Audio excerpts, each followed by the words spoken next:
অপরাধ ট্রাইব্যুনালে জুলাই গণঅভ্যুত্থানে সংঘটিত মানবতাবিরোধী অপরাধের মধ্যে ১৯ জুলাই ২০২৪ তারিখে রামপুরা এলাকায় অনেকগুলো ঘটনা ঘটেছে। তার মধ্যে ৩টি ঘটনাকে একটি ফরমাল চার্জের অধীনে আমরা ট্রাইব্যুনালে দাখিল করেছি। সেই ফরমাল চার্জের উপরে আজকে শুনানি হয়েছে। শুনানির শেষে মাননীয় ট্রাইব্যুনাল ৩টি অভিযোগ আমলে গ্রহণ করেছেন ৫ জন আসামির বিরুদ্ধে। এই ৫ জন আসামির মধ্যে একজন জেল হাজতে আছেন, তাকে আগামী ১৭ তারিখ ট্রাইব্যুনালে হাজির করার জন্য আদেশ দিয়েছেন। বাকি সাবেক ডিএমপি কমিশনার হাবিবুর রহমান সহ যে ৪ জন আসামি আছেন তাদের বিরুদ্ধে গ্রেফতারি পরোয়ানা জারি করেছেন। এটি ছিল আজকে এই ট্রাইব্যুনালের প্রসিডিংস। এই ৩টি অভিযোগ আমরা প্রসিকিউশনের পক্ষ থেকে এনেছি। তার মধ্যে একটি হলো, জুলাই গণঅভ্যুত্থান চলাকালে ১৯ তারিখে রামপুরা এলাকায় একটা নির্মাণাধীন ভবনে আমির হোসেন নামে একজন ব্যক্তি, যিনি পুলিশের গুলির ভয়ে একটি কার্নিশে ঝুলে আশ্রয় নিয়েছিলেন, কিন্তু সেখানে গিয়ে খুব কাছ থেকে তাকে পিস্তল দিয়ে ৬ রাউন্ড গুলি করা হয়। এটি একটি অভিযোগ। আরেকটি অভিযোগ হলো, মুসা নামে একজন ৬ বছরের নাবালক, সে তার দাদির সাথে তাদের ঘরের মধ্যে অবস্থান করছিল। ১৯ জুলাই ২০২৪ তারিখ রামপুরা এলাকায় পুলিশ আন্দোলনকারীদের উপরে যে গুলি ছুটছিলেন তারই একটি বুলেট এই ৬ বছরের শিশু মুসার মাথায় লেগে বের হয়ে তার দাদির পেটে লাগে। সেখানেই দাদি মারা যায়। মুসাকে চিকিৎসা দেওয়া হয়, তাকে সিঙ্গাপুরে নেওয়া হয়, চিকিৎসা শেষে তাকে দেশে আনা হয়েছে। সে এখনো জীবিত আছে, কিন্তু কথা বলতে পারে না। আরও একটি অভিযোগ আনা হয়েছে, সেটি হলো, ওনার নাম কি, মোহাম্মদ নাদিম। সে শহীদ নাদিম, সেও এই আন্দোলনকারীদের সাথে ওখানে উপস্থিত ছিল। পুলিশের গুলিতে সে ওখানেই ১৯ তারিখে রামপুরা বনশ্রী মসজিদের সামনে জুমার নামাজ শেষ করে বের হওয়ার পরে তাকে গুলি করা হয়। সে গুলিতে সাথে সাথেই ওখানে শহীদ বা শাহাদাত বরণ করে। এই 3টি অভিযোগে আজকে প্রসিকিউশনের পক্ষ থেকে যে ফরমাল চার্জ আমরা দাখিল করেছিলাম, মাননীয় ট্রাইব্যুনাল এই ফরমাল চার্জের উপরে ভিত্তি করে 3টি অভিযোগ আমলে গ্রহণ করেছেন এবং 4 জন পলাতক আসামির বিরুদ্ধে ওয়ারেন্ট অফ অ্যারেস্ট ইস্যু করেছেন এবং একজন আসামিকে প্রোডাকশন ওয়ারেন্ট বলে ট্রাইব্যুনালে আগামী 17 আগস্ট হাজির করতে বলেছেন। এই ছিল আজকে ট্রাইব্যুনাল। ঠিক আছে, এটা সময়ের জন্য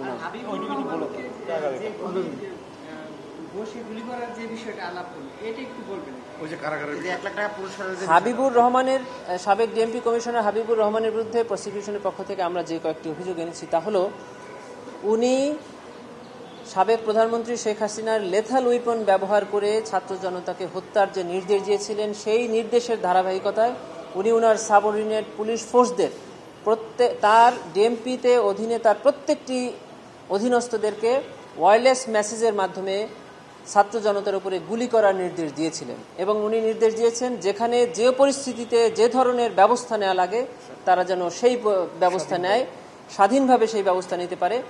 এই ওয়্যারলেস মেসেজের রেকর্ড আমরা ট্রাইব্যুনালে দাখিল করেছি। তাদের এই ওয়্যারলেস মেসেজের ফরেন্সিক রিপোর্ট আমরা ট্রাইব্যুনালে দাখিল করেছি।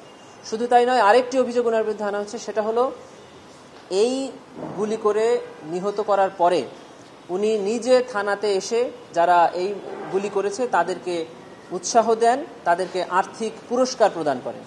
আরেকটি অভিযোগ আনা হয়েছে, সেটা হলো উনি ওনার সাবঅর্ডিনেটদের এই মানবতা বিরোধী অপরাধে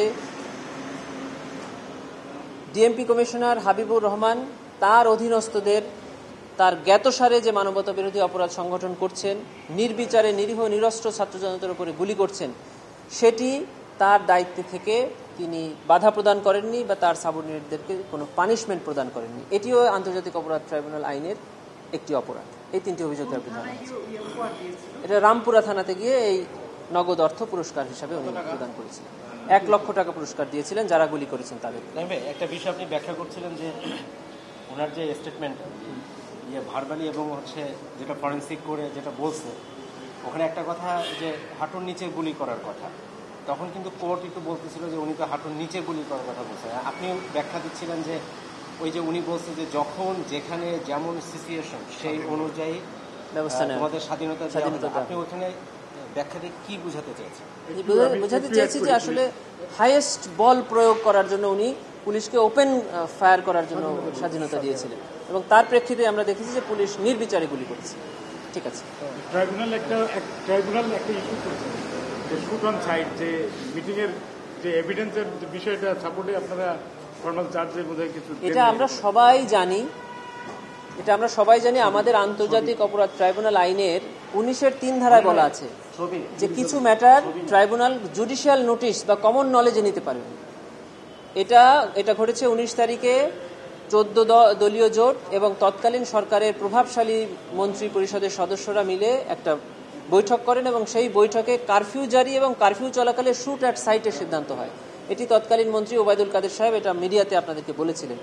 এটা আমরা ওখানে স্টেটমেন্ট করেছি এবং বিভিন্ন মামলায় এর ডকুমেন্টও জমা দিয়েছি। কোর্ট জিজ্ঞাসা করেছিলেন যে এই মামলায় দিয়েছি কিনা, আমরা বলেছি এই মামলায় আমরা দেইনি, কিন্তু আমরা স্টেটমেন্ট করে দিয়েছি কবে কোথায় কেন নিয়ে কথা বলেছেন এটা আমরা বর্ণনা করে দিয়েছি।